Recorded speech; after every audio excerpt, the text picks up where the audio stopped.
শয়তানের মিশন হচ্ছে আমাদেরকে হতাশ বানানো। মুমিনের ডিকশনারিতে হতাশা নেই। আমাদের শান্তির ঘুম কেড়ে নিছে এই ডিভাইস। আল্লাহর দেয়া ফিতরাতকে ধ্বংস করার সবচেয়ে জঘন্যতম এই নতুন যে আইডিওলজি, এটা হচ্ছে ট্রান্স। আমাদের বোনদেরকে প্ররোচিত করা হচ্ছে, তাদের সামনে আইডিয়া হাজির করা হচ্ছে যে নারী যত বেশি নগ্ন হতে পারে সে তত বড় সাহসী নারী।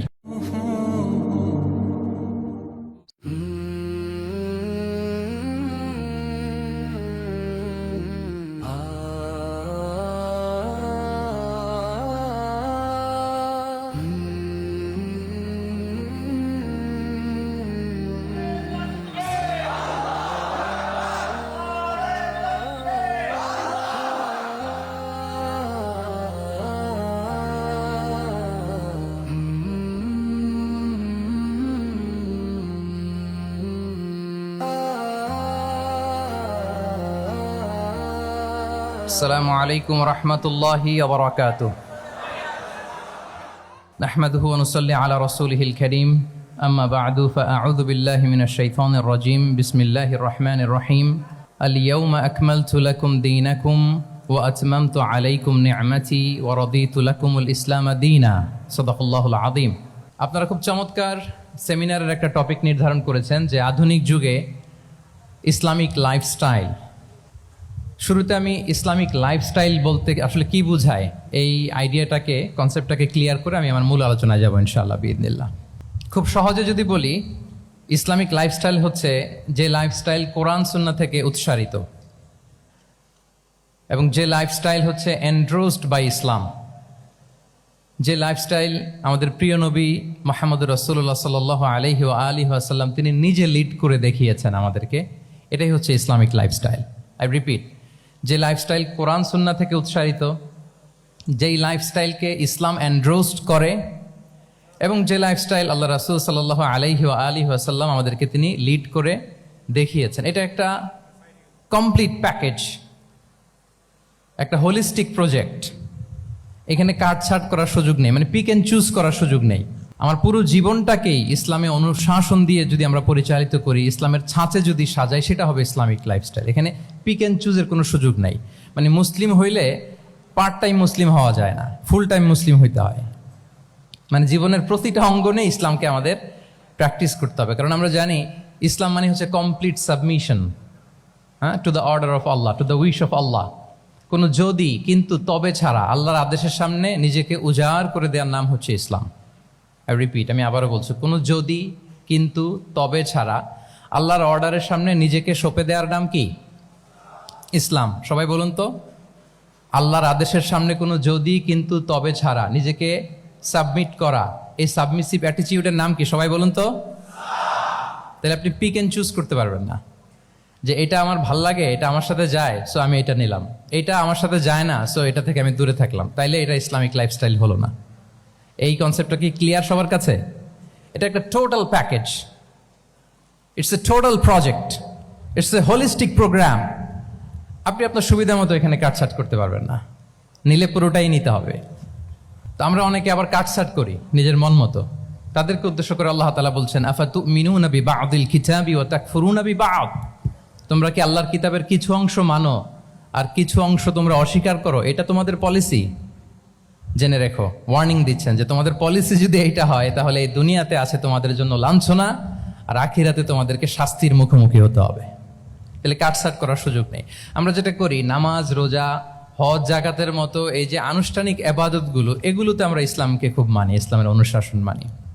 কিন্তু আমাদের ব্যক্তি জীবন, পারিবারিক জীবন, সামাজিক জীবন, আমার ডিলিংসগুলো, আমার ট্রেড, আমার বিজনেস, আমার ব্যবসা, আমার বিয়ে শাদী, আমার বিহেভিয়ার, এগুলোকে অনেক সময় আমরা ইসলামের অনুশাসন অনুযায়ী মানতে চাই না।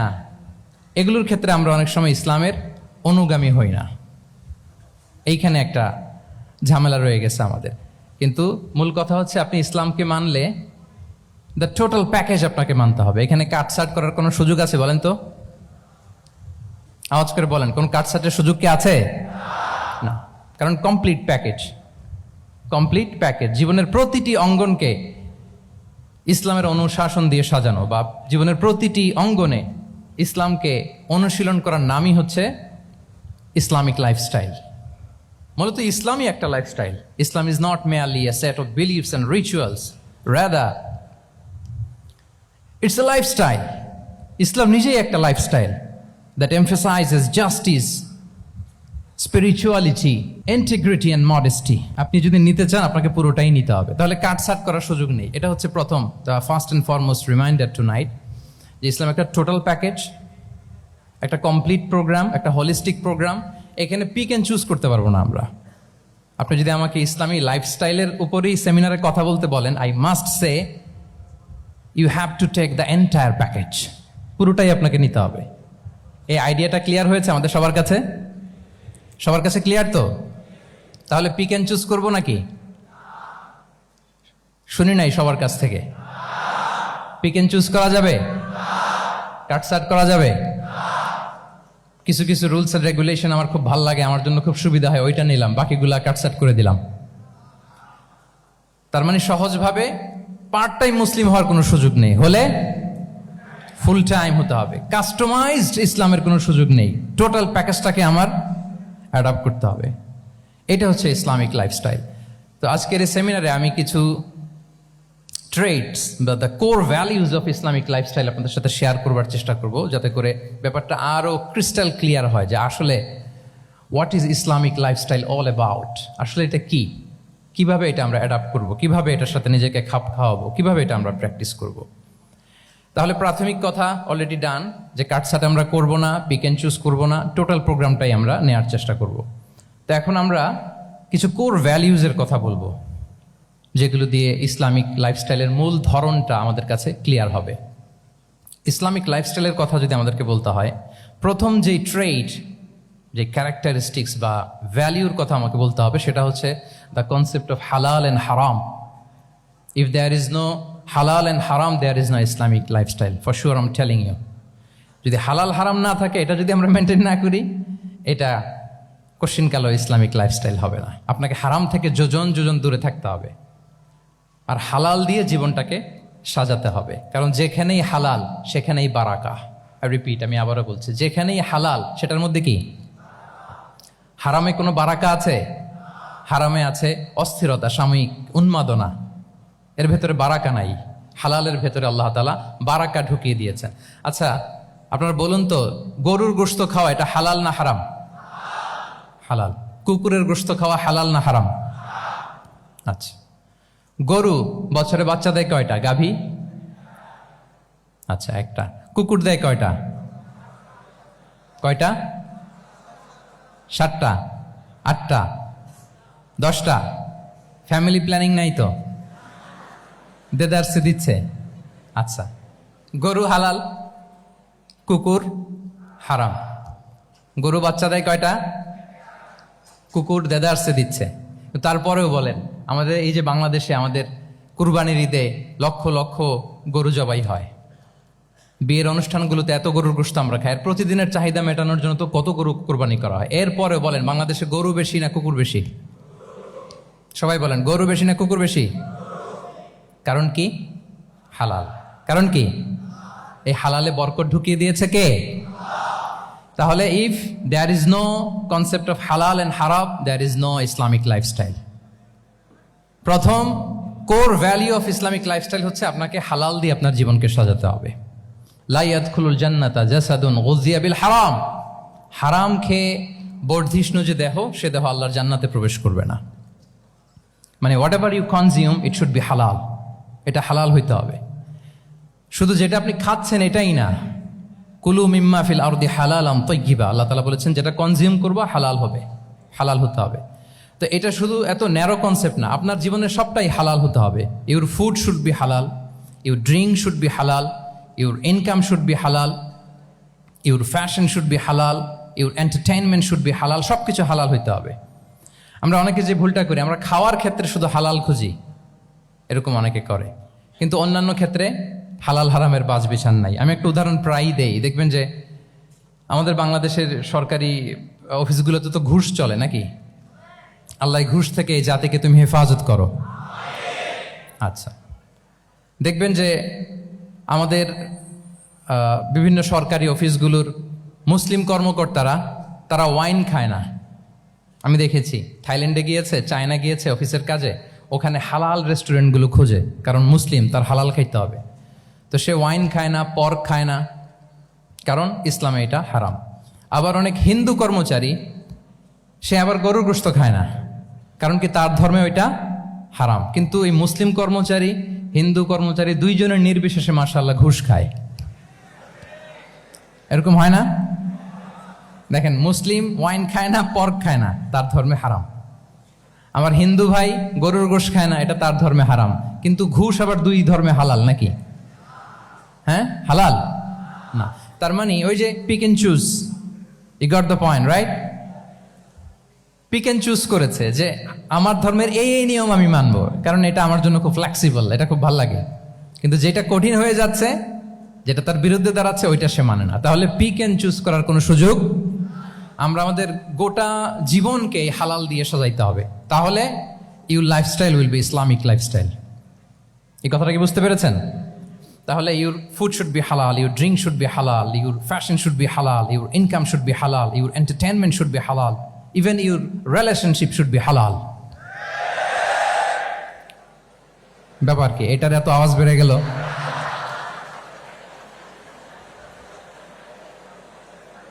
এটা কমন পড়ে গেছে নাকি? আচ্ছা বলেন, হালাল রিলেশনশিপ কোনটা বলেন?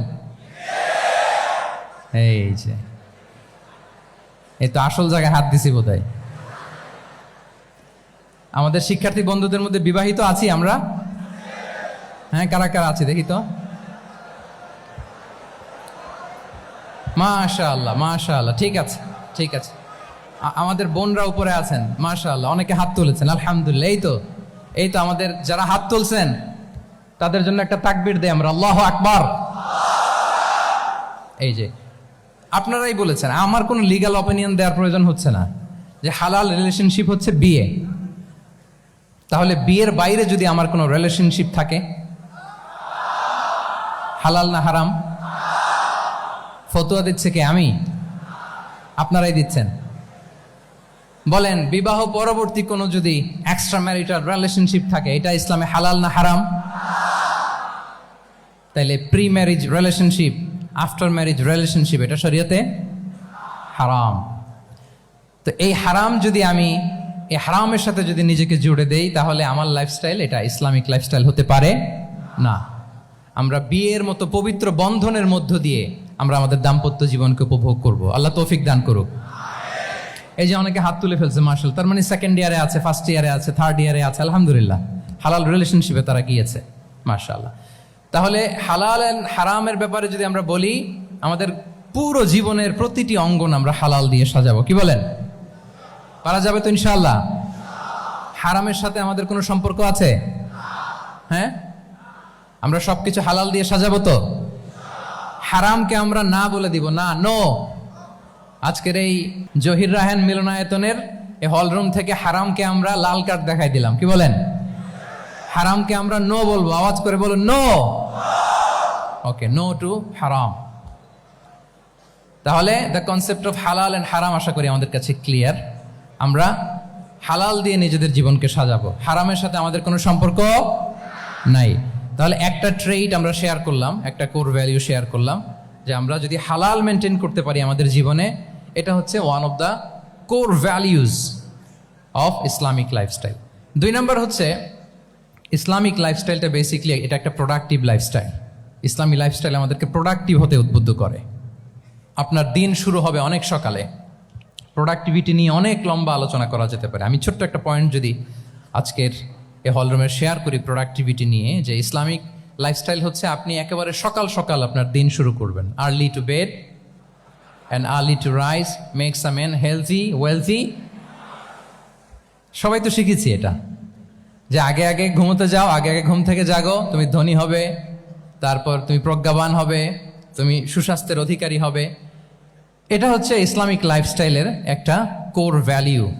সকাল সকাল দিন শুরু করা, মানে সানরাইজের আগে আমার সকাল শুরু হবে। কাজী নজরুলের যে কবিতা, সূর্যি মামা জাগার আগে উঠবো আমি জেগে, পড়েছি আমরা সবাই, কিন্তু হয়তো মানা হয় না। তো এই যে সকাল সকাল ঘুম থেকে ওঠা, এটা যদি আপনার মধ্যে না থাকে, এটা ইসলামিক লাইফস্টাইল হতে পারে না। You must be a morning person. সকাল সকাল উঠতে হবে। আপনার সময় এমনভাবে মেনটেন করবেন আপনি যে সকাল সকাল ফজরের পর থেকে আপনি অ্যাক্টিভ। তার মানে you have to wake up early, you have to sleep early. একজন মর্নিং পারসন যদি না হন, এটা ইসলামিক লাইফস্টাইল হবে না। এর কারণ আল্লাহ রাসূল সাল্লাল্লাহু আলাইহি ওয়া আলিহি ওয়াসাল্লাম আমাদেরকে সকালে জেগে থাকার ব্যাপারে ইন্সপায়ার করেছেন এবং তিনি দোয়া করেছেন এই উম্মার জন্য স্পেশালি, যে এই সময়টা এটা ফুল অফ বারাকা, ফুল অফ ব্লেসিংস। তিনি দোয়া করেছেন আল্লাহুম্মা বারিক লি উম্মতি ফি বুকুরিহা। আল্লাহ এই উম্মতের বুকুরটা মানে সকালের সময়টা, লেটস সে সানরাইজের পরে 3-4 ঘন্টা, এই সময়টাকে আল্লাহ আপনি বরকত দিয়ে ভরে দেন। এই সময়টাতে ঘুমানো যাবে না, এটা হচ্ছে বরকতের সময়। এবং আল্লাহ রাসূল সাল্লাল্লাহু আলাইহি সাল্লাম যদি কোনো সামরিক অভিযান প্রেরণ করতেন, এই টাইমে প্রেরণ করতেন, এই বুকুরের টাইমে। এবং সাহাবারা তাদের কোনো ট্রেড ক্যারাভান, ব্যবসায়িক কাফেলা যখন সেন্ড করতেন, এই টাইমটাতে সেন্ড করতেন, কারণ এই টাইমটাতে বারাকা। তো এখন নিজের সাথে মিলিয়ে নেন যে এই টাইমটাতে আমরা কি করি। আমি জানি না আপনাদের কি অভ্যাস। আমি এসে তো শুনলাম যে জাহাঙ্গীরনগর বিশ্ববিদ্যালয়ে নাকি যতজন শিক্ষার্থী ততজনের জন্য এখানে আবাসনের ব্যবস্থা আছে। বাংলাদেশের কোনো ইউনিভার্সিটিতে নাকি এটা নাই। আলহামদুলিল্লাহ, অসাধারণ প্রিভিলেজ, এখানে অনেক সুন্দর সুযোগ। তো এখন বলেন আপনাদের সকালের রুটিন কি বলেন? ঘুমিয়ে থাকেন না জেগে থাকেন? হ্যাঁ, আচ্ছা, ফজরের পরে আমরা ঘুমাই কারা কারা দেখি? সর্বনাশ। আচ্ছা ঠিক আছে, হাত নামান। আচ্ছা, ফজরের পরে আমরা একটু এক্সারসাইজ করি, পড়াশোনা করতে বসি কারা কারা? মাশাআল্লাহ, আছে কিছু, ঠিক আছে, হাত নামান। এবার 2 বারের 1 বারও যারা হাত তোলেননি তারা হাত তোলেন। আপনারা কি করেন? এইটা এটা হ্যাঁ, ডিভাইস। তো সম্মানিত সুধী মণ্ডলী, আল্লাহুম্মা বারিক লি উম্মতি ফি বুকুরিহা। আপনারা আমাকে এনেছেন ইসলামিক লাইফস্টাইল নিয়ে বলতে, তো আমাকে বলতেই হবে ফজরের পরে ঘুমানো চলবে।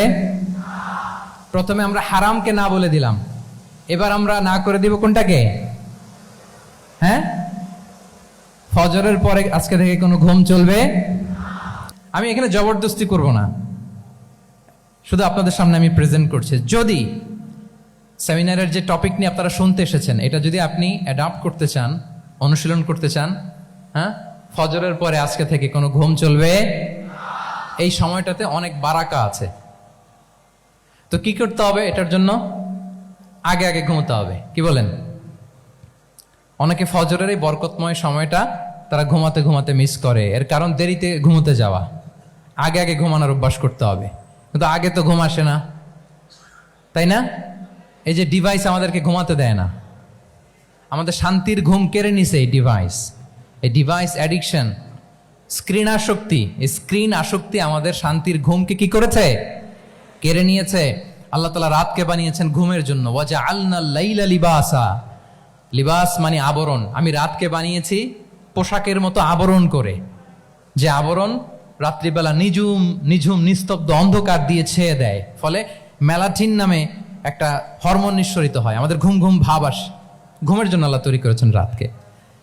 এরপরে আল্লাহ তাআলা বললেন ওয়াজআলনান নাহারা মাআশা।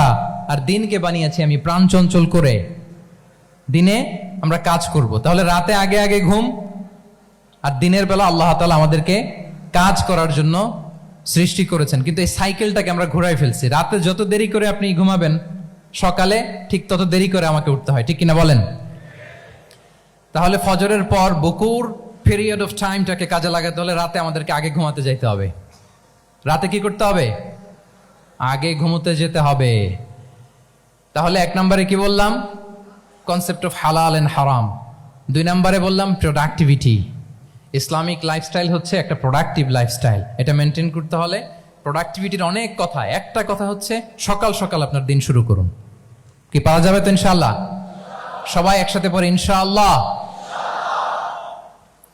এই যে আমাদের দেরি করে রাতে ঘুম আসে, স্ক্রিন আসক্তি, এই ডিভাইস আমাদের আরামের ঘুম কেড়ে নিছে কেন জানেন? এর কারণ হচ্ছে আল্লাহর দেয়া যে ফিতরাত, এই ফিতরাতকে আমরা উল্টে দিয়েছি। ফিতরাত শব্দটার সাথে আপনাদের পরিচয় আছে?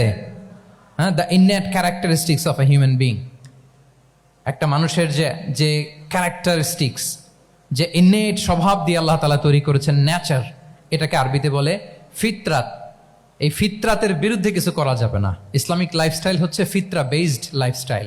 ফিতরাতাল্লাহিল্লাতী ফাতারান নাসা আলাইহা লা তাবদীলা লিখালকিল্লাহ। আল্লাহর প্রকৃতির অনুসরণ করো, যে প্রকৃতি দিয়ে তিনি মানুষকে সৃষ্টি করেছেন। আর আল্লাহর সৃষ্টি কাঠামোর মধ্যে কোনো পরিবর্তন, কোনো বিকৃতি নেই। সুবহানাল্লাহি বিহামদি। তা আমরা এই ফিতরাতকে চেঞ্জ করে দেওয়ার কারণে এই ঝামেলা। আমরা সবাই এই ফিতরাতের উপর জন্মেছি।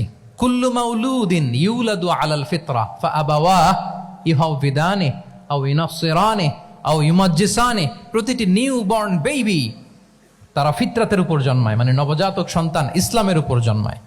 কিন্তু বাবা মা তাকে হয় ইহুদি বানায়, নাসারা বানায় বা অগ্নি উপাসক বানায়। তাহলে এই যে ফিতরাত, আল্লাহর দেয়া ফিতরাতকে যখন আমরা চেঞ্জ করেছি, আমাদের জীবন থেকে বারাকা উঠে গিয়েছে।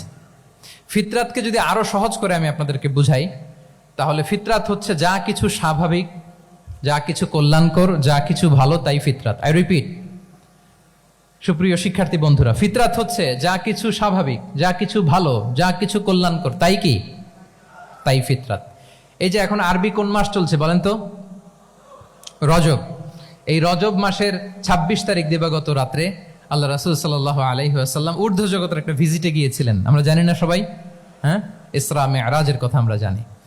সো এই মেরাজ রজনীতে আল্লাহ রাসূল সাল্লাল্লাহু আলাইহি ওয়া আলিহি ওয়াসাল্লাম ফিতরাত, মানে what is the essence of ফিতরা, এটা বোঝানোর জন্য হাদিসটা আমি শেয়ার করছি। মেরাজে যখন গেলেন, জিবরিল আলাইহিস সালাম ওনাকে 2টা পেয়ালা দিলেন।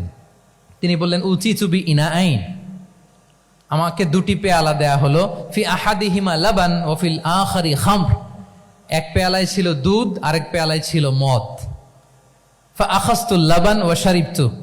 যখন 2টা অপশন দেয়া হলো, 2টা পেয়ালা, আমি দুধের পেয়ালাটা নিলাম এবং সেটা পান করলাম। তখন জিবরিল আলাইহিস সালাম বললেন, আসাবতাল ফিতরা, মানে you are guided to the ফিতরা, আপনি সঠিকটাই নিয়েছেন। যেটা ফিতরা, যেটা নেওয়া উচিত, আপনি ওইটাই নিয়েছেন। তাহলে এখন আরো সহজ হবে। যদি 2টা পেয়ালা দেয়া হয়, একটা মদের পেয়ালা আর একটা দুধের পেয়ালা, তো আমরা নিব কোনটা বলেন? হ্যাঁ, তাইলেই ফিতরা হবে। তাহলে কি হবে?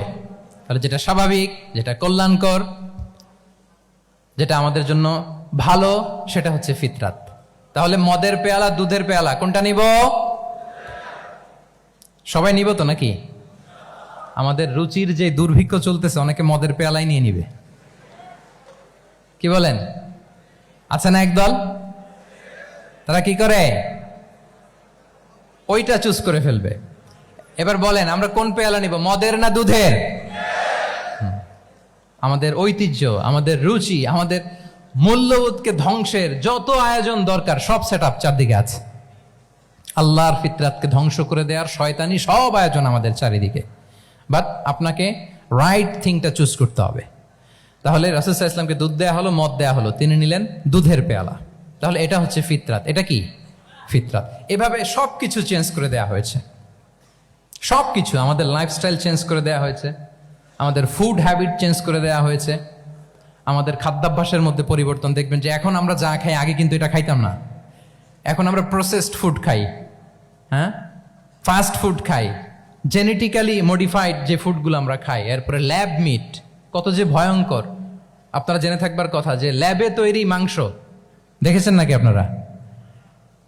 প্রাকৃতিক মাংসের কোনো ছিটে ফোটা নেই, কিন্তু এটা গরুর মাংস হয়ে গেছে, ওইটা মানুষ খাচ্ছে। মানে আমাদের লাইফস্টাইলও করাপ্টেড, আমাদের ফুড হ্যাবিটও করাপ্টেড, আমাদের স্লিপিং সাইকেলটা করাপ্টেড, সব কিছু করাপ্ট করে দেওয়া হচ্ছে।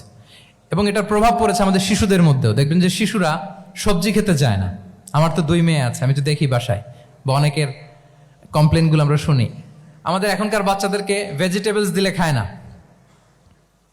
মাছ দিলে খায় না, অর্গানিক ভালো ভালো খাবার দিলে শাকসবজি খায় না। কি খাবে জানেন? সচেস খায়, সচেস, হটডগ খায়। হ্যাঁ, ওই যে আপনি অর্ডার দিয়ে বার্গার এনে দিবেন, পিৎজা এনে দিবেন, ওইটা খাবে। তারপর ইনস্ট্যান্ট নুডলস খাবে, স্যুপ খাবে, ফ্রোজেন যত মিল আছে এগুলো খাবে, টিনজাত খাবার যেগুলো দীর্ঘদিন সংরক্ষণ করে রাখা হয়। তো বলেন, আজ থেকে 30 বছর আগে আমাদের বড়রা কিংবা আমাদের শিশুরা, আমরা কেউ কি এই খাবার খেয়েছি বলেন তো? আওয়াজ করেন, খেয়েছি কেউ? They changed the entire system. কেন আমরা ইসলামিক লাইফস্টাইল নিয়ে কথা বলছি এখন? কারণ আমাদের পুরো সিস্টেমটাই, আমাদের পুরো ফিতরাতটাই ওরা চেঞ্জ করে দিয়েছে। তারপর ডিভাইস ছাড়া বাচ্চারা খেতে চায় না, কার্টুন দেখে দেখে খাওয়াতে হয় ওদের। কি বলেন? আচ্ছা বলেন তো, আজ থেকে 30 বছর পেছনে ব্যাক টু দ্য হিস্ট্রিতে যদি আমরা যাই, 70-এর দশকে, 80-র দশকে বাংলাদেশের কোনো একটা গ্রামের কথা, একটা পল্লীর কথা আপনি একটু চিন্তা করেন তো। রাত 8টার দিকে, 9টার দিকে আপনি ওই গ্রামের কাউকে খুঁজে পাবেন? 70-এর দশকে, 80-র দশকে একটা গ্রামের পরিবেশের কথা যদি চিন্তা করেন, রাত 8টায় সবার কি অবস্থা বলেন তো? আপনি তো ঘুম খুঁজে পান না, আপনার তো ইনসমনিয়া। আমাদের এখন ট্যাবলেট খাওয়া লাগে না ঘুমের জন্য? আমাদের তো ইনসমনিয়া হয়ে গেছে এখন। কিন্তু আজ থেকে বেশি দূরে না, 30 বছর আগের একটা গ্রামীণ পরিবেশের রাত 8টার পরিবেশ হচ্ছে সবাই ঘুম। আমরা তারও 2 বা 3 ঘন্টা পরে ডিনার করব, কিন্তু ওনাদের মাগরিবের আগে বা পরে ডিনার করে ফেলছে, এশার নামাজ পড়েই কি 1-2 জন না, পুরো গ্রাম জামাতে ঘুম। পুরো গ্রাম জামাতের সাথে ঘুম।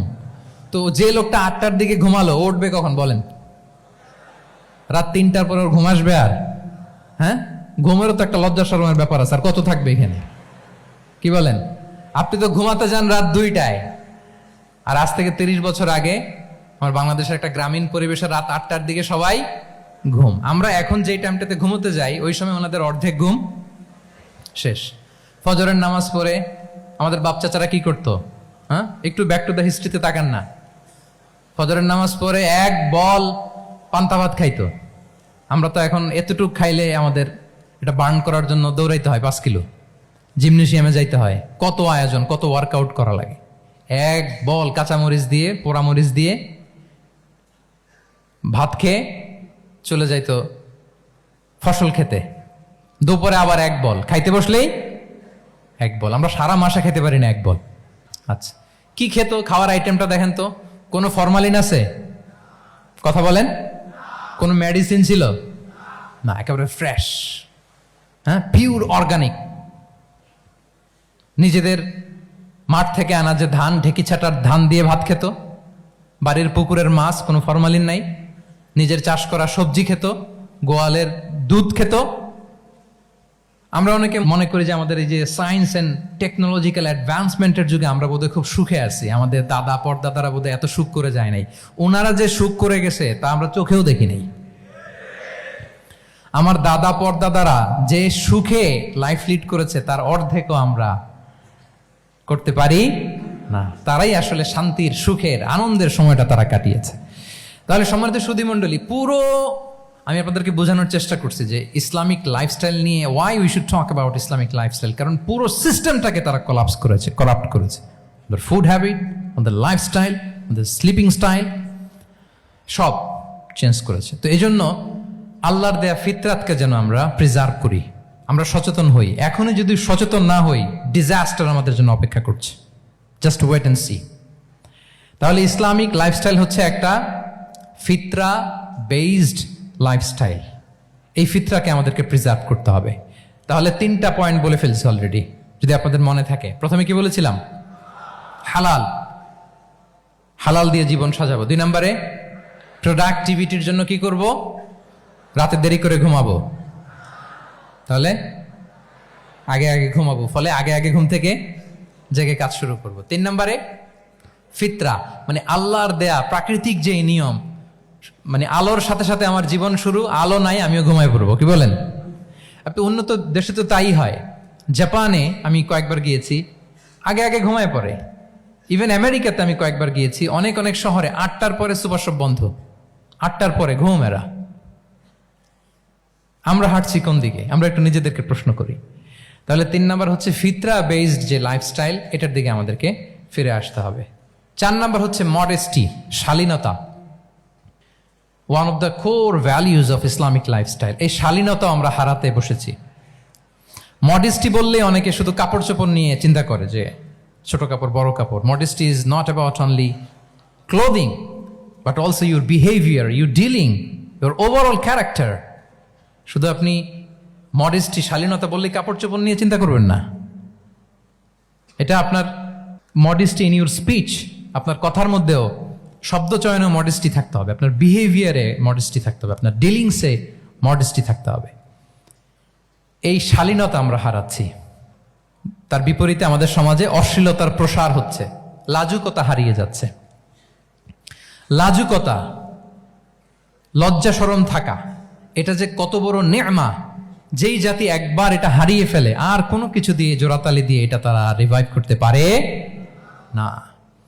এই যে ওয়েস্ট তো এখন যা যা আমাদেরকে শিখাইছে, যেটাকে আমরা স্ট্যান্ডার্ড মনে করি, আবার তারা ফিরতেছে। এই যে ডিভাইসের কথা বলছি না, আপনি অস্ট্রেলিয়ার খোঁজ খবর নেন, যারা খোঁজ নিয়েছেন তারা জানেন আন্ডার 16 কোনো বাচ্চা সোশ্যাল মিডিয়া ইউজ করতে পারে না অস্ট্রেলিয়াতে। 1 মাস অ্যাপ্লাই করে, কান্ট্রি ওয়াইড অ্যাপ্লাই করে দেখায় ফেলছে। Facebook, including Facebook, WhatsApp, Twitter, TikTok, 10টা অ্যাপস যেগুলো বাচ্চাদের মধ্যে এডিকশন নিয়ে আসে, এগুলো সব বন্ধ। জানেন এই নিউজটা? জানেন? মানে ফিরতেছে, উল্টা ফিরতেছে। এই যে শালীনতার কথা আমরা বলি, এটা হারাচ্ছে। রাসূল সাল্লাল্লাহু আলাইহি ওয়াসাল্লাম বলেন, যার শালীনতা নাই, ইযা লাম তাস্তাহি ফাসনা মা শি'তা, যখন তোমার লজ্জা শরম থাকবে না, যা মনে চায় তাই করো। শিশু মোহাম্মদ চলে গেল সেই বনু সাদে, ছোট্ট মোহাম্মদ কাঁদে না কখনো, ক্ষুধা লাগলেও কাঁদে না, ব্যথা পেলেও কাঁদে না। কিন্তু ছোট্ট মোহাম্মদের প্রাইভেটসের জায়গা থেকে কাপড়টা যখন সরে যেত, শিশু মোহাম্মদ কেঁদে দিত। সুবহানাল্লাহ, শালীনতা। ইযা লাম তাস্তাহি ফাসনা মা শি'তা। রাসূল সাল্লাল্লাহু আলাইহি ওয়াসাল্লাম বলেছেন, যদি তোমার লজ্জা শরম না থাকে, লজ্জা শরমের মাথা যদি তুমি খাও, তুমি সব করতে পারবা, তোমাকে দিয়ে সব সম্ভব। তাহলে এই শালীনতা, এটা অনেক বড় নেয়ামা।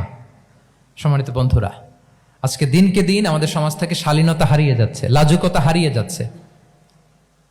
নারী পুরুষ উভয় দিক থেকে, বিশেষ করে আমাদের বোনদেরকে টার্গেট করা হয়েছে।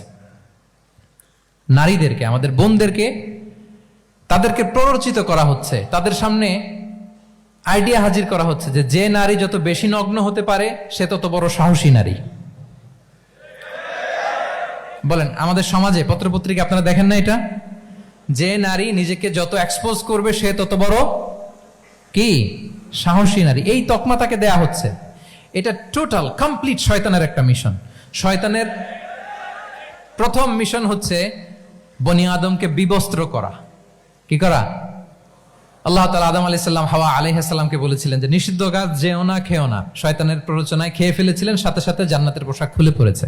তার মানে শয়তানের প্রথম মিশন হচ্ছে মানুষকে কি করা? নগ্ন করা। মানুষকে কি করা? নগ্ন করা। তাহলে আমাদের বোনদেরকে এমন ভাবে তাদের সামনে উপস্থাপন করা হচ্ছে, প্ররোচিত করা হচ্ছে, এবং বলা হচ্ছে নগ্নতার পথে যে বেশি হাঁটে সে নাকি তত সাহসী নারী। নাউযুবিল্লাহি মিন যালিক।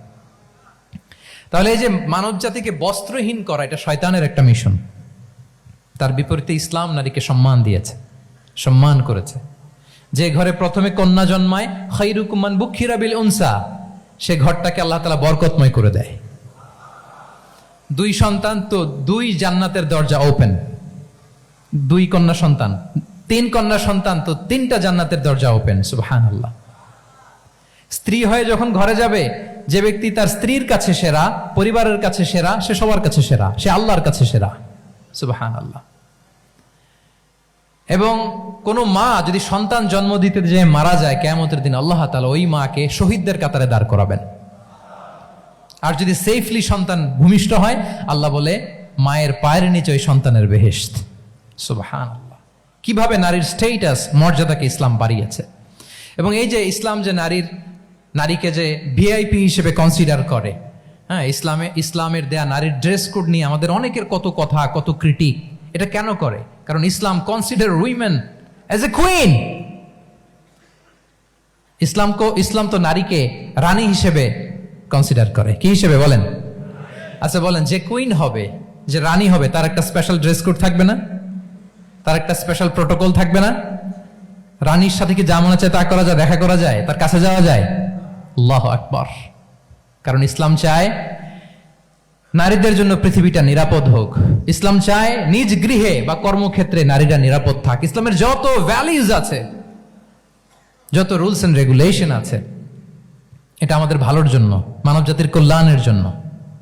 তাহলে এই অশ্লীলতা থেকে আমাদের যোজন যোজন দূরে থাকতে হবে। If you talk about Islamic lifestyle, আমাদেরকে শালীনতা, মডেস্টি ফিরিয়ে আনতে হবে। You have to maintain modesty. আমি যদি আরো ডিপে যাই, দেখেন এই যে প্রত্যেকের হাতে এক একটা করে পর্ন হাব হয়ে গেছে এখন, হয়েছে না? পর্নোগ্রাফির সয়লাভ, বিকৃত যৌনাচারের সয়লাভ। এখন নতুন নামে, নতুন মোড়কে, এলজিবিটি আমাদের সমাজে নানা মোড়কে আমাদের সামনে উপস্থাপন করা হচ্ছে। শুনেছেন না এগুলো? আপনারা নাম শুনেছেন? এই যে ট্রান্স, নাম শুনছেন না? নিজের দেহ কাটাকাটি করে দিব্যি পুরুষ, 4 সন্তানের বাবা, এখন হঠাৎ করে বলে যে আমি মনে মনে নারী, তো সোসাইটি যেন আমাকে নারী স্বীকৃতি দেয়। বায়োলজিক্যালি দিব্যি নারী, 3 সন্তানের মা, এখন বলে যে এখন আমি মনে মনে ভাবতেছি পুরুষ, তো আমাকে পুরুষ হিসেবে তুমি কনসিডার করো। আল্লাহর দেয়া ফিতরাত, এই যে বলছি উল্টায় ফেলতেছে, এই ফিতরাতকে ধ্বংস করার সবচেয়ে জঘন্যতম এই নতুন যেটা বাজারজাত করা হচ্ছে যে আইডিওলজি, এটা হচ্ছে ট্রান্সজেন্ডারিজম। অধিকারের মোড়কে, তাও আসতেছে কিভাবে, কিসের মোড়কে বলেন তো? রাইটস এর কথা বলে, যেটা একটা রাইটস। এজন্য সম্মানিত সুধীমণ্ডলী, শালীনতার কোনো বিকল্প নেই। If you want to take care of yourself, if you want to take care of your family, your society, you have to maintain modesty. কোনো বিকল্প নেই, সাবধান হইতে হবে আমাদেরকে। তাহলে 4 নম্বরে কি? শালীনতা, মডেস্টি। শালীনতা হচ্ছে ইসলামিক লাইফস্টাইলের ভূষণ। এখন পরিকল্পিতভাবে এই শালীনতার কবর রচনা করা হচ্ছে আমাদের সমাজে। আপনারা কি রাগ করতেছেন? কথা ক্লিয়ারলি বুঝতে পারতেছেন? আমি যদি রয়ে সয়ে কথা বলি তা বুঝতে পারবেন আপনারা? ক্লিয়ারলি মেসেজগুলো আমি আপনাদের সামনে পৌঁছে দিচ্ছি। তাহলে কয়টা গেল? 4টা। হালাল, প্রোডাক্টিভিটি, প্রিজার্ভিং ফিতরা, এন্ড ফাইনালি মডেস্টি। 4টা কাভার। 5 নম্বরে হচ্ছে ইসলামিক লাইফস্টাইল যদি আমরা মেনটেন করি, we must have to be optimistic, hopeful, আশাবাদী হইতে হবে। মুমিনের ডিকশনারিতে হতাশা নেই। আমরা হতাশ হই না, আমরা নিরাশ হই না, আমরা ভরসা রাখি এক মহান সত্তার উপর। আওয়াজ করে বলুন, তিনি কে? শয়তানের মিশন হচ্ছে আমাদেরকে হতাশ বানানো। আমি স্টেজে ওঠার আগে সম্মানিত স্যার বলতেছিলেন যে আপনি একটু আশাবাদী করবেন আমাদের নারী শিক্ষার্থীদের ব্যাপারে, আমাদের ছেলে শিক্ষার্থীদের ব্যাপারে। কয়েকটা ইস্যু স্যার বললেন যে কিছু ফ্রাস্ট্রেশন তাদের মধ্যে কাজ করে। আজকে আপনাদের ডিকশনারি থেকে ফ্রাস্ট্রেশনকে একেবারে অমিট করে দিয়ে যাব। বলেন, বিশ্বাসীদের ডিকশনারিতে হতাশা বলে কোনো শব্দ আছে? ফ্রাস্ট্রেশন আছে? কারণ শয়তানের মিশন হচ্ছে আমাদেরকে হতাশ বানানো। কি বানানো? শয়তান আমাদেরকে আশাবাদী করতে চায় না, সে চায় আমরা যেন হতাশ হই। আমি ভুল করেছি, পাপ করেছি, অন্যায় করেছি, তো শয়তান সেই পাপের সাগরে আমাকে হাবুডুবু খাওয়াতে চায়, বলে আর অনেক ভুল হয়ে গেছে, অনেক দূর তুই চলে এসেছিস, আর আল্লাহ তোকে ক্ষমা করবে না, থাক এখানেই থাক, করতে থাক। এরকম শয়তান টেম্পটেশন দেয়, প্রভোকেশন করে। কিন্তু শয়তান জানে না যে আল্লাহর রহমতের দরিয়া কত বড়। শয়তানের মিশন হচ্ছে আমাদেরকে হতাশ বানানো, আর আল্লাহর বাণী আমাদের হৃদয়ে আশা জাগায়, আশাবাদী করে তোলে। আল্লাহর এই কিতাবের, কোরআনের প্রতিটি আয়াতে পরতে পরতে পাবেন আপনি মোটিভেশন, ইন্সপিরেশন। আল্লাহু আকবার। লা তাহজান ইন্নাল্লাহা মা'ানা। মনকে তুমি বুঝিয়ে বলো আল্লাহ আছেন আমার সাথে। জাহাঙ্গীরনগর বিশ্ববিদ্যালয়ের আমার সুপ্রিয় শিক্ষার্থী বন্ধুরা, এই বাক্যটি নিজের জীবনের জন্য, নিজের জীবনের সাথে সেট করে নেন। মনকে তুমি বুঝিয়ে বলো আল্লাহ আছেন আমার সাথে। বিপদে আপদে, আমাদের লাইফে আপস এন্ড ডাউনস থাকে, সব মুহূর্তে আমরা এই কথাটা খেয়াল করব যে কেউ যদি আমাকে হেল্প করার জন্য নাও থাকে, এক মহান সত্তা আছে। তিনি কে? আল্লাহ রাসূল সাল্লাল্লাহু আলাইহি ওয়াসাল্লাম, আবু বকর রাদিয়াল্লাহু তাআলা আনহু গারে সাউরে হিজরতের রাতে লুকিয়ে আছেন। কুরাইশরা খুঁজতেছে, আবু বকর রাদিয়াল্লাহু তাআলা আনহু তটস্থ, না জানি ধরা পড়ে যাই। তিনি বলছেন, কুরাইশরা আমাদের এত পাশ দিয়ে যাচ্ছে, একটু মাথা নিচু করলে দেখে ফেলবে আমাদের। রাসূল সাল্লাল্লাহু আলাইহি ওয়াসাল্লাম বললেন যে ভয় পেও না। আবু বকর, তুমি কি ভেবেছো আমরা এখানে গুহাতে 2 জন? না না, এই গুহায় আমরা 2 জন নই, আমাদের সাথে একজন মহান সত্তা আছে। তিনি কে? আমরা 3 জন এখানে। লা তাহজান ইন্নাল্লাহা মা'ানা। ভয় পেও না, হতাশ হয়ো না, নিশ্চয় আল্লাহ আমাদের সাথে আছেন। আল্লাহ তাআলা সরাসরি কথাটাকে কোরআনে কোট করেছেন যে লা তাহজান ইন্নাল্লাহা মা'ানা। তাহলে সুপ্রিয় বন্ধুরা, এই বাক্যটা আমাদের খেয়াল রাখতে হবে যাদের মধ্যে ফ্রাস্ট্রেশন কাজ করে, যে মনকে তুমি বুঝিয়ে বলো কে আছেন আমার সাথে? আল্লাহ আছেন আমার সাথে। এরকম কোরআনের পরতে পরতে অনেক আয়াত পাবেন। লা তাইয়াসু মির রাউহিল্লাহ ইন্নাহু লা ইয়াইয়াসু মির রাউহিল্লাহি ইল্লাল কওমুল কাফিরুন। আল্লাহর রহম থেকে নিরাশ হয়ো না। কাফিররা ছাড়া কেউ আল্লাহর রহম থেকে নিরাশ হয়। আমি আপনি আমাদের জীবনে কত ভুল করেছি, কত অন্যায় করেছি, কতটাই বা পাপ করেছি। মনে রাখবেন, আমাদের পাপ যত বড় হোক, আল্লাহর রহমতের দরিয়া তার চাইতেও বড়। ইন্না মা'আল উসরি ইউসরা ফাইন্না মা'আল উসরি ইউসরা, and verily with every hardship there is an ease. প্রত্যেক কষ্টের পরেই থাকে স্বস্তি। এই বাক্যগুলো কি আপনাকে মোটিভেশন দেয় না? এই কথাগুলো কি আপনাকে চাঙ্গা করে না? আপনার জীবনে ইন্সপিরেশন হয়ে আসে না এই কথাগুলো? ওয়ালা তাহিনু ওয়ালা তাহজানু ওয়া আনতুমুল আ'লাউনা ইন কুনতুম মুমিনিন। চিন্তা করো না, হতাশ হয়ো না, তোমাদেরই বিজয় হবে যদি তোমরা মুমিন হও। আল্লাহু আকবার। তাহলে আপস এন্ড ডাউনস থাকবে, এবং মুমিন জীবনে তো হতাশা থাকবেই না। কারণ আমার জীবনে যদি কোনো কষ্টের ঘটনা ঘটে, এটার জন্য আমি রিওয়ার্ড পাবো। আমি যদি অসুস্থ হই, আমার প্রত্যেক অসুস্থতার কারণে আমার পাপ মোচন হয়। সুবহানাল্লাহ পড়েন। আপনার জ্বর হয়েছে, এই জ্বরের কারণে আল্লাহ আপনার গুনাহ মাফ করবেন। আপনি ব্যথা পেয়েছেন, অসুস্থ হয়েছেন, আল্লাহ তাআলা গুনাহ মাফ করে দিবে। তাহলে হতাশার কোনো সুযোগ আছে বলেন? না। মুমিন জীবনে হতাশার কোনো সুযোগ নেই। রাসূল সাল্লাল্লাহু আলাইহি ওয়াসাল্লাম বলেন, মা ইউসিবুল মুসলিমা মিন নাসাব ওয়ালা ওয়াসাব ওয়ালা হাম্মিন ওয়ালা হুজনিন ওয়ালা আযান ওয়ালা গাম্মিন হাত্তা শাওকাতি ইউশাকুহা ইল্লা কাফারাল্লাহু বিহা মিন খাতায়া। মুমিন জীবনে যত ব্যথা, কষ্ট, দুঃখ, এমনকি ফল পাড়তে যে গাছের কাটার খোঁচা যদি খান, রাসূল সাল্লাল্লাহু আলাইহি ওয়াসাল্লাম বলেন ওই খোঁচার ব্যথার কারণে আল্লাহ তোমার গুনাহ মাফ করে দেয়। কেউ অসুস্থ হয়ে রাসূল সাল্লাল্লাহু আলাইহি ওয়াসাল্লামের কাছে আসলে রাসূল সাল্লাল্লাহু আলাইহি ওয়াসাল্লাম কি বলতেন জানেন? কেউ জানেন? লা বাস আলাইক তুহুরুন ইনশাআল্লাহ।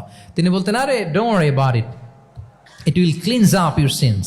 ভয় পেও না, আরে এই অসুস্থতা, এটার কারণে আল্লাহ তোমার গুনাহ মাফ করে দিবে। সুবহানাল্লাহ। তাহলে অসুস্থ ব্যক্তি আর উজ্জীবিত হতো না? রাসূল সাল্লাল্লাহু আলাইহি ওয়াসাল্লাম অসুস্থ ব্যক্তিকে দেখলেই মাথায় হাত বুলিয়ে দিতেন, দোয়া করতেন, আল্লাহুম্মা রাব্বান নাস আযহিবিল বাস ইশফি আনতা শাফি, দোয়া করে দিতেন। আর বলতেন, আরে ভয় পেও না, এই অসুস্থতা তোমার গুনাহ মাফ করে দিচ্ছে। তাহলে অসুস্থতার মধ্যেও তারা উজ্জীবিত হতো। আমরা মানুষকে আশাবাদী করব, ভয় দেখাবো না। অসুস্থ মানুষকে ভিজিট করতে গেলে আপনারা কি করেন? ভয় দেখান নাকি? না, আশাবাদী করবেন। বলবেন যে আরে কি অসুস্থতা, আপনার দেখে অনেক সুস্থ লাগতেছে, বলতে পারবেন না? কিন্তু আমরা কি করি? কেউ অসুস্থ হইলে ওই অসুস্থতায় সবচেয়ে কষ্ট পেয়ে যে মারা গেছে তার হিস্ট্রি বলা শুরু করি। এরকম করে না অনেকে? ধরেন যে একজন ক্যান্সারের পেশেন্টকে দেখতে গেছেন, এইবার যে আপনার কোন খালা ক্যান্সারে কিভাবে ধুকে ধুকে মরছিল, ওই হিস্ট্রি আপনি বয়ান দিতে শুরু করছেন। বেচারা বাঁচবে? যা একটু সুস্থ ছিল ওইটাও তো অসুস্থ বানাই দিচ্ছেন। কি বলেন? তাহলে ইসলাম আমাদেরকে আশাবাদী করে। প্রিয় ভাই এবং বোনেরা, কি করে? আশাবাদী করে। আমরা যদি আমাদের কোনো প্রিয়জনকে হারাই, আমরা আশাবাদী হয়েই হারাই, কারণ তাকে আমি চিরকালের জন্য হারাচ্ছি না। আপনি আপনার আব্বাকে হারাচ্ছেন, তো কি হয়েছে? বাপ হারায় তো কাঁদবে নাস্তিক। কি বলেন? নাস্তিকদের তো মরার পরে নাকি আর কিছু নাই। হ্যাঁ, দেখবেন আপনাদের সামনে সামনে অনেক কিছু বলে যে কিছু নাই, যা দেখি না, বিশ্বাস করি না। একা একা যখন মৃত্যুর পরে কি হবে চিন্তা করে ওর দম বন্ধ হয়ে আসে। ইসলাম মানুষকে আশাবাদী করে। দেখেন আমরা কত দূর দেখি, কত দূর ভাবি। আমার দাদা মারা গেছে, এটা আমার কোনো টেনশনেরই কারণ না, কারণ আমি সবসময় ভাবি আমার দাদাকে আমি ওপারে যেয়ে পাবো। আমার আব্বাকে আমি হারিয়েছি, তো ওপারে পাবো। আমার বন্ধুকে আমি হারিয়েছি, কাছের বন্ধুটা যে আমার জন্য খুব ইন্সপিরেশন ছিল, সাময়িক বিচ্ছেদ এটা আমাদের জন্য, কারণ আমরা ওই জগতে বিশ্বাস করি। আল্লাহু আকবার। তাহলে হতাশা আমাদের ডিকশনারিতে আজকে থেকে রাখা যাবে। ইসলামিক লাইফস্টাইল যদি মেনটেন করতে চান, you have to be optimistic. Clear কথাটা? আচ্ছা, এরপরে গ্রেটফুলনেস, 6 নাম্বার। গ্রেটফুলনেস, আপনাকে কৃতজ্ঞ হইতে হবে, শুকরগুজার হইতে হবে। আমরা অনেকে কমপ্লেইন করি খুব বেশি, না এটা ভুল। সম্মানিত সুধী মণ্ডলী, be grateful with what you have. যা আছে এটা নিয়ে শুকরগুজার হন, আপনার জীবনটাকে আল্লাহ সুন্দর করবে। তাহলে কমপ্লেইন করব না, আমরা শুকরগুজার হব। রাসূল সাল্লাল্লাহু আলাইহি ওয়াসাল্লাম বলেছেন, তোমার চেয়ে যে খারাপ অবস্থানে আছে তার দিকে তাকাও, যে ভালো আছে তার দিকে তাকিও না। হ্যাঁ, যে ভালো আছে তার মতো আপনি হওয়ার চেষ্টা করবেন। আপনার গোল থাকবে। I am not talking about the goals and plans, your plan and goal should be bigger and bigger. But আপনি ও খুব ধনী, ও খুব ভালো আছে, এটা দেখে কষ্ট পাবেন না, কারণ আপনি খেয়াল করেন যে আপনার চেয়ে অনেক খারাপ অবস্থানে আছে অনেকে, ওর দিকে তাকালে দেখবেন যে আপনার আর খারাপ লাগতেছে না। শেখ সাদি রাহিমাহুল্লাহ, বিখ্যাত কবি, নাম শুনেছেন না? ওনার একবার পায়ে দেওয়ার মতো জুতা ছিল না। কি ছিল না? সবাই বলুন, কি ছিল না? জুতা। তো উনি একবার রাস্তা দিয়ে হাঁটতেছেন, হঠাৎ দেখেন এক লোকের দুইটা পাই নাই। কি নাই? শুকরগুজার হলেন, চিৎকার করে বললেন আলহামদুলিল্লাহ, যে আল্লাহ অনেক ভালো আছি, আমার জুতা নাই এজন্য মন খারাপ, ওর তো পাই নাই। হ্যাঁ, এজন্য বেঁচে যে আছি এজন্যই আলহামদুলিল্লাহ। লা ইন শাকারতুম লা আযীদান্নাকুম ওয়া লা ইন কাফারতুম ইন্না আযাবি লাশাদীদ। আল্লাহ বলেন, যদি শুকরিয়া করো, শুকরগুজার হও, আমি আল্লাহ নিয়ামত বাড়িয়ে দেব। যদি নাশুকরি করো, জেনে রাখো আমার শাস্তি কঠিন। তাহলে বেঁচে যে আছি এজন্যই কি পড়া উচিত? জাহাঙ্গীরনগর বিশ্ববিদ্যালয়, আওয়াজ করেন, বেঁচে যে আছি এজন্য কি পড়বো? আপনি যে অবস্থানে থেকে খুশি না, ভাল লাগে না আপনার, যে হায় রে আমি তো লুজার, আমার কিচ্ছু নাই, আপনার এই অবস্থানে পৌঁছাটা অনেকের জন্য স্বপ্ন। মানে যেটা পেয়ে আপনি হ্যাপি না, অতটুকু হইতে পারাটা অনেকের কি স্বপ্ন। আপনাকে যদি জিজ্ঞেস করি, ভাই কি চান, কি লাগবে বলেন, কি চান? তা আপনি বলবেন যে শেখ আমি ধনী হইতে চাই, আমার একটা ব্রাইট ক্যারিয়ার চাই, আমি টাকা চাই, আমি খ্যাতি চাই, আমি ক্ষমতা চাই, এটা চাই। কত যে চাওয়ার ফিরিস্তি আমাদের। আপনি একটু একটা ক্যান্সার হসপিটালে জানতো, ক্যান্সারের 3rd স্টেজে চলে আসছে, ধুকে ধুকে লাস্ট স্টেজে চলে আসছে। আপনার তো অনেক কিছু চাই, আপনি ওকে একটু জিজ্ঞেস করেন যে ভাই আপনি কি চান? ও টাকা চায় না? ক্যান্সারের রোগী টাকা চাবে? খ্যাতি চাবে? ব্রাইট ক্যারিয়ার চায়? সে কি চায় বলেন তো একটু? সে একটু বাঁচতে চায়। যে ভাই তুমি কি চাও? বলবে আমি কিছু চাই না, একটু বাঁচতে চাই। বার্ন ইউনিটে যদি কখনো যাওয়ার সুযোগ হয়, দেখবেন যে চিৎকার করে তারা, এত কষ্ট, এই দহনের কারণে এত কষ্ট, তারা চিৎকার করতে থাকে হসপিটালকে কাঁপিয়ে। আপনি ওকে একটু জিজ্ঞেস করবেন, ভাই কি চাও? বলেন তোর চাওয়াটা কি? ও শুধু বাঁচতে চায়, কিন্তু ওই বেঁচে থাকা নিয়ে তো আমাদের কোনো ফিলিংসই নাই। আমরা যে বেঁচে আছি এটা যে শুকরগুজার হওয়ার অনেক বড় একটা কারণ, আমরা এরকম করে ভাবিই না। এজন্য সুপ্রিয় সুধী মণ্ডলী, আমরা যে বেঁচে আছি এজন্য আলহামদুলিল্লাহ। শুধু বেঁচে থাকার কারণে আমরা কি পড়বো? তাহলে গ্রেটফুলনেস, আপনি যদি ইসলামিক লাইফস্টাইলে নিজেকে অভ্যস্ত করতে চান, আপনার যেমনি অপটিমিস্টিক হইতে হবে, এট দ্য সেম টাইম আপনাকে কি হইতে হবে? গ্রেটফুল হইতে হবে। 7 নম্বরে তাওয়াক্কুল। Put your trust on Allah, because only He can help you, only He can protect you. And when you put your trust on Allah, you are in a divine shield. আপনি যখন আল্লাহর উপর নিজেকে ন্যস্ত করেন, আপনি একটা ডিভাইন, একটা প্রোটেকশনের ভেতরে থাকেন। বিশ্বাসীরা কি করে? আল্লাহর উপর ভরসা করে। কি করে? কার উপর? তদবিরের উপর, লবিং এর উপর, মামা চাচা? তাহলে আল্লাহর উপর ভরসা হবে। কার উপর? ফাইদা আযামতা ফাতাওয়াক্কাল আলাল্লাহ, আল্লাহর উপর ভরসা করব। এমনকি ঘর থেকে বের হওয়ার সময় রাসূল সাল্লাল্লাহু আলাইহি ওয়াসাল্লাম আমাদেরকে বলেছেন আল্লাহর উপর তাওয়াক্কুল করো। আমরা কি দোয়া পড়ি বলেন তো ঘর থেকে বের হয়ে? বিসমিল্লাহি তাওয়াক্কালতু আলাল্লাহ। এই তাওয়াক্কুল নিয়ে আমাদের অনেক মিসকনসেপশন আছে। আমাদের মধ্যে একটা প্রবণতা আছে, অনেকে বলে যে যা হবে হবে, আল্লাহ ভরসা। বলে যে যা হবে হবে, কি ভরসা? কথা বলতে হবে তো আমার সাথে। আপনার কি বোরিং হচ্ছেন? ওরে আল্লাহ, অনেক রাত হয়ে গেছে, তো শেষ করে দেই তাহলে। আর কয়েক মিনিটের মধ্যে শেষ করবো ইনশাআল্লাহ। তাহলে অনেকের মধ্যে একটা প্রবণতা আছে, তারা বলে যে যা হয়েছে হয়েছে, কি ভরসা? যা করে আল্লাহ, আল্লাহ ভরসা। এটা it's not the concept of তাওয়াক্কুল। এটা তাওয়াক্কুল নয়। ইসলামে তাওয়াক্কুল is always at the second step. The first step is your effort. প্রথমে আপনি চেষ্টা করবেন, এরপরে আপনি আল্লাহর উপর তাওয়াক্কুল করুন। কিছু না করে যদি বলেন আমি আল্লাহ ভরসা, এটা আল্লাহ ভরসা হয়েছে? এটা আপনার মন গড়া একটা কথা হয়েছে, কিন্তু এটা তাওয়াক্কুল হয়? আমাদের অনেকে অলসতা, অকর্মণ্যতা, অপারগতা, হীনমন্যতা, এগুলোর তাওয়াক্কুল বানায় ফেলাইছে। হাত গুটায় বসে থাকবে, কাজ করবে না, অলস, আর বলে কি আল্লাহ ভরসা। রিজিকের মালিক আল্লাহ, কিছু করবে না আর বলে আল্লাহ ভরসা। প্রিয় ভাইরা, রাসূল সাল্লাল্লাহু আলাইহি ওয়াসাল্লাম তিনি অলসতা, অকর্মণ্যতা, হীনমন্যতা, কাপুরুষতা, ভীরুতা এগুলো থেকে আল্লাহর কাছে পানাহ চেয়েছেন। নিজের সাধ্যের সবটুকুন তিনি করেছেন, তারপরে আল্লাহ ভরসা করেছেন। এবং পাখিকে ইসলামে তাওয়াক্কুলের মডেল বানানো হয়েছে। রাসূল সাল্লাল্লাহু আলাইহি ওয়াসাল্লাম বলেন, লাউ আন্নাকুম তাতাওয়াক্কালুনা আলাল্লাহি হাক্কা তাওয়াক্কুলিহি লা রাযাকাকুম কামা ইয়ারযুকুত তুয়ুর তাগদু খিমাসান ওয়া তারুহু বিতানান। মানে তোমরা যদি পাখির মতো তাওয়াক্কুল করো, তাহলে পাখিকে আল্লাহ যেমন রিজিক দেয় তোমাদেরকেও রিজিক দিবে। পাখি কি করে বলেন তো? প্রতিদিন সকালবেলায় ওর ঘরের ভিতরে বসে বলে যে আল্লাহ ভরসা, বলে বরঞ্চ কি করে সে সকাল সকাল কিচির মিচির রবে দিক দিগন্ত মাতিয়ে সে বের হয়ে যায়, সারাদিন ঘুরতে থাকে। তাহলে খালি পেটে সকালবেলায় পাখিগুলো বের হয়ে যায়, আকাশে বাতাসে ছুটে বেড়ায়, আর বিকেল বেলায় ওদর পূর্তি করে প্রতিটা পাখিকে তার নিড়ে ফিরিয়ে দেয় কে? আপনারা তো বোঝা অনেক সহজ। আপনাদের জাহাঙ্গীরনগর এটা তো নাকি পাখিদের অভয়ারণ্য শুনলাম, আমি কখনো আসা হয়নি, আমার দিনের বেলা আসা দরকার ছিল, তাহলে আপনাদের ক্যাম্পাস বিউটি আমি দেখতে পেতাম। তো পাখি কিন্তু বসে থাকে না, সকালে কি করে? খালি পেটে পাখিগুলো বেরিয়ে যায়, ওরা ওদের রোল প্লে করে, চেষ্টা করে, এরপরে বিকেলবেলা ওদর পূর্তি করে তাদেরকে নিড়ে ফিরিয়ে দেয় কে? তাহলে পাখিকে তাওয়াক্কুলের মডেল বানানো হয়েছে। আপনি হাত গুটিয়ে বসে থেকে বললেন আল্লাহ ভরসা, এটা হয়েছে না। আপনি আপনার সর্বোচ্চটুকুন চেষ্টা করবেন, সব করার পরে এরপরে আপনি বলবেন আল্লাহ ভরসা। তাহলে তাওয়াক্কুল হলো প্রথমে যে কোনো জিনিস অ্যাচিভ করার জন্য পরিকল্পনা করা, তারপর সে পরিকল্পনা বাস্তবায়নের উপায় বের করা, তারপর বিভিন্ন উপায় উপকরণের সাহায্য নিয়ে সেটা অ্যাচিভ করার জন্য প্রাণান্তকর প্রচেষ্টা চালিয়ে যাওয়া, অবশেষে ফলাফলের জন্য কার উপর নির্ভর করা।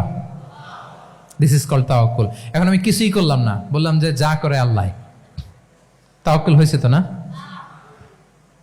আমাদের সমাজে দুইটা ধারণা। কেউ কেউ বলে আরে আমি তো সব করব, তাওয়াক্কুলের দরকার কি? Absolutely wrong. আবার অনেকে মনে করে আল্লাহই সব করে দিবে, এটাও absolutely wrong. The concept of Islam is in between this two extreme lines. এই দুইটার মাঝখানে হচ্ছে তাওয়াক্কুল। তাহলে তাওয়াক্কুলের মেকানিজম হচ্ছে আমার সাধ্যের সবটুকুন আমি করব, তারপরে আল্লাহ সাহায্য আসবে, সেজন্য আমি তাওয়াক্কুল করব। আপনারা মুসা আলাইহিস সালামের ঘটনা জানেন। উনি যখন বনি ইসরায়েলকে নিয়ে লোহিত সাগরের সামনে আসলেন, ফেরাউন তার সৈন্য নিয়ে ধাওয়া করলো, আল্লাহ তাআলা সাথে সাথে কি রাস্তা বানাই দিলেন নাকি? সাগরের মাঝখানে না। আল্লাহ বললেন আনিদ্রিব বিআসাকাল বাহর, লাঠি দিয়ে একটা বাড়ি মারো সাগরে। মুসা আলাইহিস সালাম বাড়ি না মারলে তো আল্লাহ রাস্তা বানাতে পারতেন না, না পারতেন না? পারতেন, কিন্তু এটা তাওয়াক্কুলের মেকানিজম নয়। ওনাকে বলেছেন বাড়ি মারো, উনি লাঠি দিয়ে বাড়ি মারলেন, বিশাল রাস্তা হয়ে গেল।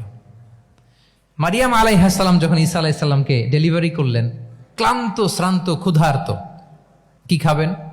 আল্লাহ তাআলা বললেন ওয়াহুজ্জি ইলাইকি বিজিযইন নাখলাতি তুসাকিত আলাইকি রুতাবান জানিয়া। মানে মারিয়াম একটু কষ্ট করে উঁচু হয়ে পাশে একটা খেজুর গাছ আছে, ওটা ডাল ধরে টান দাও, টসটসে পাকা খেজুর পড়বে নিচে, ওটা খাও। উনি টান না দিলে আল্লাহ এমনি অটোমেটিক্যালি পাঠাতে পারতেন না খেজুর? আল্লাহ পাঠাননি। তাহলে এই পৃথিবীর সিস্টেম হচ্ছে আপনাকে কষ্ট করতে হবে, আপনার রোলটা আপনাকে প্লে করতে হবে। ইসলামে তাওয়াক্কুল is always at the second step, the first step is your effort. আপনাকে চেষ্টা করতে হবে, তারপরে আপনি তাওয়াক্কুল করবেন, তাহলে এটা প্রপার তাওয়াক্কুল হবে। তাহলে এখন থেকে হাত গুটিয়ে বসে থেকে আল্লাহ ভরসা বলবেন? আমরা এটা ভুল করে ফেলি।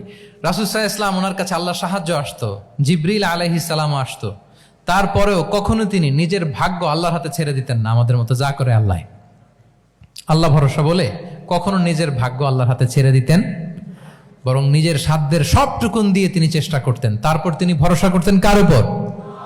আপনি হিজরতের ঘটনাটা দেখেন। আল্লাহ যেদিন বললেন যে আজ রাতেই তুমি আর আবু বকর হিজরত করো, রাসূল সাল্লাল্লাহু আলাইহি ওয়াসাল্লাম ওই দিন দুপুরবেলা আবু বকর রাদিয়াল্লাহু তাআলা আনহুর ঘরে গেলেন। তিনি কখনো দুপুরবেলা বেরোন না, তিনি কখনো মাস্ক পরে বেরোতেন না। সেদিন তিনি মাস্ক পরে বেরোলেন, খারাজা মুতাকান্নিয়ান, মুখ ঢেকে বেরোলেন। আবু বকর রাদিয়াল্লাহু তাআলা আনহুর ঘরে যেয়ে বলেন, আবু বকর আখরিজ মান ফিল বাইত, ঘরে যারা আছে বের করে দাও, প্রাইভেট আলাপ আছে। আবু বকর রাদিয়াল্লাহু তাআলা আনহু বললেন, ইয়া রাসূলুল্লাহ, আসমা আর আয়েশা একজন তো আপনার পরিবার আর একজন তার বোন, আমরাই তো, বলেন। রাসূল সাল্লাল্লাহু আলাইহি ওয়াসাল্লাম আশ্বস্ত হলেন, বললেন যে আজ রাতেই আমরা হিজরত করব, আজ রাতেই। মক্কা থেকে মদিনা হচ্ছে উত্তর দিকে, কোন দিকে? আপার নর্থ। তিনি মক্কা থেকে মদিনায় হিজরত করবেন উত্তরে, কিন্তু তিনি বের হলেন দক্ষিণ দিক দিয়ে শত্রুর চোখে ধুলি দেওয়ার জন্য। দেখেন, দিনের বেলা বেরোলেন না, রাতে বেরোলেন। দেখেন, একটার পর একটা প্রিকশন। দুপুরে বেরোলেন, চেহারা ঢেকে বেরোলেন, প্রাইভেসি মেনটেন করলেন। ডেস্টিনেশন এদিকে, বের হলেন এই দিক দিয়ে, সবার চোখের অন্তরালে তিনি বের হলেন। এবং তিনি আবু বকর রাদিয়াল্লাহু তাআলা আনহুকে বললেন, সবাই যেই পথে মদিনা যায় আমরা কিন্তু ওই পথে যাব না, ক্যারাভানগুলো যেই পথে যায় ওই পথে না, সাওয়াহিলি একটা আনইউজুয়াল রুট ধরে আমরা যাব, সাগরের পার ঘেঁষে ঘেঁষে, যাতে ওরা বুঝতে না পারে। এই জন্য আবু বকর রাদিয়াল্লাহু তাআলা আনহু একজনকে ভাড়া করলেন, আব্দুল্লাহ ইবনে উরাইকেত নামে, যে আনইউজুয়াল রাউটটা চিনে, যে সাগরের পাশ ঘেঁষে চলে যাওয়া পথ দিয়ে মক্কা থেকে রাসূল সাল্লাল্লাহু আলাইহি ওয়াসাল্লামকে মদিনায় পৌঁছায় দেবে। 2টা উট তিনি 2 মাস ধরে এটাকে নার্চারিং করে রাখলেন। 3 দিন আবু বকর রাদিয়াল্লাহু তাআলা আনহু এবং রাসূল সাল্লাল্লাহু আলাইহি ওয়াসাল্লাম গারে সাউরে অবস্থান করলেন 3 দিন, যাতে করে বুঝতে পারেন যে মক্কায় তাদের ব্যাপারে কি বলা হয়। এবং আবু বকর রাদিয়াল্লাহু তাআলা আনহুর ছোট্ট ছেলে আব্দুল্লাহকে অ্যাসাইন করা হলো যে, আব্দুল্লাহ, তুমি তো ছোট মানুষ, তুমি প্রতিদিন মক্কার বাজারে যেয়ে শুনবা যে আমাদের ব্যাপারে কুরাইশরা কি বলে। নিশ্চয়ই তারা তন্ন তন্ন হয়ে আমাদেরকে খুঁজবে, না পেয়ে ওরা কি কি পলিসি নেয় এটা এসে আমাদেরকে জানাবা। সুবহানাল্লাহ। ছোট্ট আব্দুল্লাহ মক্কার বাজারে কে কি বলে শুনে গোয়েন্দার মতো করে, স্পাইয়ের মতো করে সে তথ্যগুলো নিয়ে, খাবার নিয়ে গারে সাউরে প্রতিদিন ইনফরমেশন পাস করে আসতো, আবার খাবার দিয়ে আসতো। আচ্ছা বলেন তো, এই ছোট্ট আব্দুল্লাহ যেই পথে যায়, মরুভূমির উপরে তার ফুটপ্রিন্ট আছে না, আব্দুল্লাহর ফুটপ্রিন্ট। তো কোরাইশরা তো তন্ন তন্ন হয়ে রাসূল সাল্লাল্লাহু আলাইহি ওয়াসাল্লামকে খুঁজতেছে, ডানে বায়ে সামনে পেছনে সব জায়গায়। তারা যদি আব্দুল্লাহর ছোট্ট পায়ের ছাপ পায় আর সেটাই যদি ফলো করে, তাহলে ডিরেক্টলি তারা কোথায় যেয়ে পৌঁছবে? রাসূল সাল্লাল্লাহু আলাইহি ওয়াসাল্লামের কাছে, গারে সাউরে। আল্লাহ রাসূল সাল্লাল্লাহু আলাইহি ওয়াসাল্লাম কি করলেন? আবু বকর রাদিয়াল্লাহু তাআলা আনহু কি করলেন? আমির ইবনে ফুহায়রা নামে আরেকটা লোককে অ্যাসাইন করলেন, যে 3 দিনের জন্য আব্দুল্লাহ যখন তথ্য নিয়ে খাবার দিয়ে চলে যাবে, আমির ইবনে ফুহায়রা, তোমার কাজ হচ্ছে যেই পথ দিয়ে আব্দুল্লাহ হেঁটেছে এই পথ দিয়ে তুমি আমাদের ছাগলগুলোকে একটু চড়াই দিবা। তাহলে ওখানে ওই বাচ্চার আর ফুটপ্রিন্ট থাকবে না, ওই ছাগলগুলোর পায়ের ছাপ থাকবে। অনেক লম্বা ঘটনা, এরকম একটার পর একটা প্রিকশন আল্লাহ রাসূল সাল্লাল্লাহু আলাইহি ওয়াসাল্লাম এবং আবু বকর রাদিয়াল্লাহু তাআলা আনহু ওনারা নিয়ে তারপরে হিজরতের পথে রওনা হয়েছেন। এবং যখন রওনা হয়েছেন, রাসূল সাল্লাল্লাহু আলাইহি ওয়াসাল্লাম ডানে বায়ে তাকান না, তিনি কোরআন তেলাওয়াত করছিলেন। হি ওয়াজ রিসাইটিং দ্য কোরআন, কারণ now he is in the state of তাওয়াক্কুল। এখন তিনি তাওয়াক্কুল করতেছেন। তাহলে বলেন তো, তাওয়াক্কুল কি শুরুতে না শেষে? তারপরে কতটা শেষে? আপনার চেষ্টা, আপনার তদবির, আপনার লবিং, আপনার এফর্ট, আপনার সাধ্যের নাগালে থাকা সব কিছু উজাড় করে দেওয়ার পরে আপনি বলবেন তাওয়াক্কালতু। আমরা করি কি? আমরা কি করি? আল্লাহ ভরসা। ভাই কি প্ল্যান আপনার? হুজুর আল্লাহ ভরসা। এবার বলেন, এটা হয়েছে? এটা কি আসলে দ্য প্রপার কনসেপ্ট অফ তাওয়াক্কুল হয়েছে প্রিয় ভাই এবং বোনেরা? হয় নাই। কারণ তাওয়াক্কুল is always at the second step. The first step is your effort. আপনি আপনার সাধ্যের সবটুকু করবেন, তারপর কি করবেন? ক্লিয়ার? সব শেষ। কথা হচ্ছে, আপনি যদি ইসলামিক লাইফস্টাইল মেনটেন করতে চান, আপনাকে উম্মাহ সেন্ট্রিক অ্যাটিটিউডের অধিকারী হইতে হবে। উম্মাহ সেন্ট্রিক। আমাদের মুসলিম উম্মাহ একটা দুঃখী উম্মাহ, নেতৃত্বহীন উম্মাহ, বলিষ্ঠ নেতৃত্বের অভাবে এদিক থেকে লাথি মারলে আমরা এদিকে যাই, এদিক থেকে মারলে এদিকে যাই। শুধু একটা স্ট্রং লিডারশিপের অভাব, ঠিক কিনা বলেন? এই যে আমাদের রোহিঙ্গা ভাইয়েরা 1 মিলিয়ন আসছে, 10 লাখ, এখন বোধহয় 2 মিলিয়ন প্লাস হয়ে গেছে বা 3 মিলিয়ন হয়ে গেছে। আমি গত মাসে গিয়েছিলাম রোহিঙ্গা ক্যাম্পে দেখার জন্য তাদের কি অবস্থা। এমন মানবতার জীবনযাপন তারা করতেছে। ধর্মে তারা কোন ধর্মের বলেন তো? আমাদের ভাই, আমাদের বোনেরা, তাদের কোনো সলিউশন নাই। কাশ্মীরের ভাই বোনদের কি অবস্থা দেখেন তো। আর গাজার অবস্থা নাই বা বললাম। পাখির মতো গুলি করে মারা হয়েছে, মসজিদ ধ্বংস করা হয়েছে, এমনকি খ্রিস্টানদের গির্জা ধ্বংস করা হয়েছে।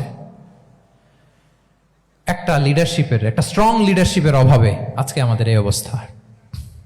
এজন্য আপনি যদি ইসলামিক লাইফস্টাইলের কথা বলেন, অফকোর্স আপনাকে উম্মাহ সেন্ট্রিক মেন্টালিটির হতে হবে। এই দুঃখী উম্মাকে নিয়ে আপনার প্রজেক্ট থাকতে হবে। আমরা আমাদের নিজেদের শক্তি, সম্ভাবনা, ঐতিহ্য এগুলো একেবারে ভুলতে বসেছি। আমরা যে যোদ্ধা ছিলাম, আমরা যে বিজয়ী ছিলাম, আমরা বেমালুম ভুলেই গিয়েছি। জ্ঞান বিজ্ঞানে একসময় আমরা লিড দিয়েছি, ঠিক কিনা বলেন? আমাদের জাবির ইবনে হাইয়ান ছিল, আমাদের আল বিরুনি ছিল, আমাদের আল ইদ্রিসি ছিল, আমাদের আল ফারাবি ছিল। এই নলেজ এখন ওয়েস্টে ট্রান্সফার হয়েছে, সেই নলেজ আবার ট্রান্সফার হয়ে আমাদের করতলগত একদিন হবে ইনশাআল্লাহ। তো এই প্রজেক্ট তো আমাদের নাই, একদিন যে আমাদের হাতে আসবে, হুজুর আল্লাহ ভরসা নাকি? শুধু আল্লাহ ভরসা বলে বসে থাকলে হবে? সেলফ সেন্টার্ড হওয়া যাবে না, উম্মাহ সেন্ট্রিক আমাদেরকে হইতে হবে। উম্মার জন্য আপনার হৃদয়ে একটা দরদ থাকতে হবে, অন্যের জন্য কাজ করার একটা মেন্টালিটি আমাদের গ্রো করতে হবে। যারা অন্যের জন্য করে তারা জানে যে এটাতে কি সুখ, কি মজা। আপনি অন্যকে দান করে দেখেন, একটা সুখানুভূতি আপনার মধ্যে কাজ করবে। এবং রাসূল সাল্লাল্লাহু আলাইহি ওয়াসাল্লাম বলেন, আল্লাহু ফি আউনিল আবদি মা দামাল আবদু ফি আউনি আখিহি। আল্লাহ তাআলা ততক্ষণ পর্যন্ত বান্দার সাহায্যে থাকে, ওই বান্দার, যতক্ষণ পর্যন্ত এই বান্দা তার ভাইয়ের সাহায্যে থাকে। এজন্য আমাদের প্রতিটি কাজে, পদক্ষেপে আমাদের নির্যাতিত ভাইয়েরা যেন তারা আমাদের চিন্তায় থাকে, তারা যেন আমাদের দোয়ায় থাকে, আমাদের সহযোগিতায় থাকে, এবং উম্মার জাগরণে যেন নিবেদিত হয় আমাদের সকল এফোর্ট, সকল প্রজেক্ট, সকল প্রচেষ্টা। কি পারা যাবে কিনা বলেন? উম্মার জন্য এরকম স্যাক্রিফাইসিং মেন্টালিটি আমাদের থাকার দরকার আছে না নাই বলেন? তাহলে উম্মাহ সেন্ট্রিক মেন্টালিটি আমাদের করতে হবে সম্মানিত সুধী মণ্ডলী।